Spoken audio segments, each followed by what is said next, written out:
আরেকটা জিনিস বুঝি না, মানে আমার খাওয়া জিনিসই কেন তোমরা সবসময় নিতে চাও ভাই? মিরাজ মনে হয় সাকিব সিদ্দিককে বাস দিয়ে দিল।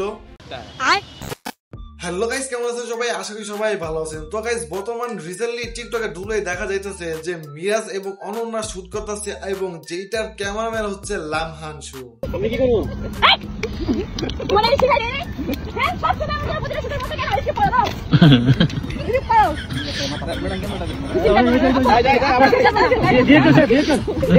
আরেকটা দেখ। না ভাই।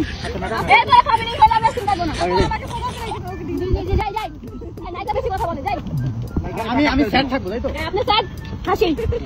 যাব নাইকার ফেস থেকে আউট হবো।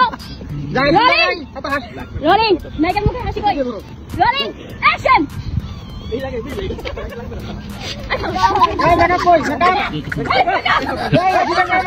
বাই দ্য ওয়ে, এরকম ক্যামেরাম্যান থাকলে ভিডিও শুট জীবনেও কমপ্লিট হবে না। সো এটা নিয়ে আপনাদের কি মতামত অবশ্যই কমেন্ট করে জানিয়ে দেবে। তো গাইস, রিসেন্টলি মিরাজ এবং লামহানসুর একটা ভিডিও ভাইরাল হয়েছে। একটা রুটি দাও না করো। এই রুটি দেখো।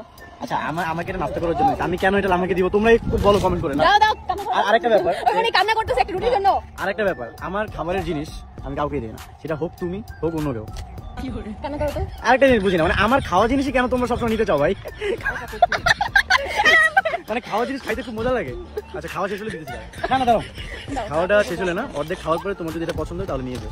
মিরাজ এবং লামহানসুর এইরকম ভিডিও দেখে পাবলিক কমেন্ট করে বলতেছে, সাকিব রে ভাজ দিল নাকি?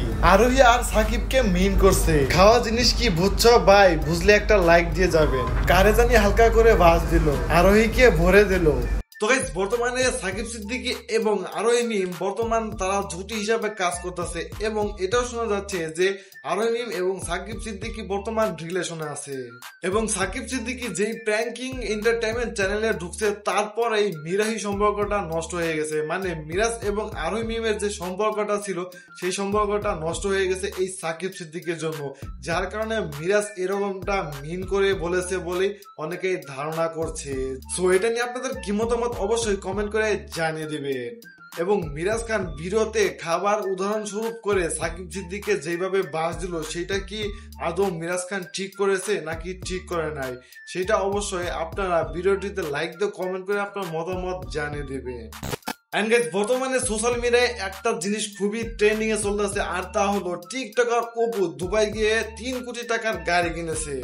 তো টিকটকার ওপর এইরকম ভিডিও দেখে অনেকে বিশ্বাস করেছে, আবার অনেকে বিশ্বাস করে নাই। কারণ টিকটকার ওপো স্পন্সর ভিডিওতে কাজ করে এবং অনেকটা শো অফ করে দুবাইয়ে, যেটা বলেও ধারণা করে যাচ্ছে এবং তার ভিডিওর মাধ্যমে প্রমাণ পাওয়া গেছে। তো যার কারণে কেউ বিশ্বাস করে নাই যে টিকটকার ওপো 3 কোটি টাকার গাড়ি কিনেছে, যে কিনা বাংলাদেশে একটা সাপ্রি টিকটকার। তো সেই কমেন্ট গুলো দেখার পর এখন বর্তমান টিকটকের উপর আরো একটা ভিডিও আপলোড করেছে যে সে রাস্তায় বের করেছে তার গাড়িটা।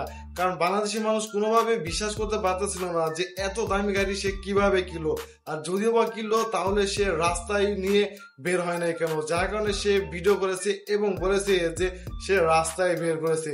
কিন্তু জাস্ট আপনার একটা জিনিস খেয়াল করলে দেখতে পারবেন যে শোরুমে যে গাড়িটা ওপেনিং করেছিল এবং রাস্তায় যে গাড়িটা দেখাইতেছে সম্পূর্ণ আলাদা। মানে সে আসলেই শো অফ করতেছে, সে আসলে 3 কোটি টাকার গাড়ি কিনে নাই, জাস্ট শো অফ করতেছে এবং মানুষকে বোকা বানাইতেছে। তো এটা নিয়ে আপনাদের কি মতামত অবশ্যই কমেন্ট করে জানিয়ে দিবেন। তো গাইস, আজকে ভিডিও এই পর্যন্ত। যদি ভিডিওটি ভালো লেগে থাকে অবশ্যই লাইক দিবেন, কমেন্ট করে আপনার মতামত জানাবেন, শেয়ার করবেন এবং এই চ্যানেলে নতুন হয়ে থাকলে অবশ্যই সাবস্ক্রাইব করে পাশে থাকা বেল বাটনটি বাজিয়ে দিবেন। ধন্যবাদ।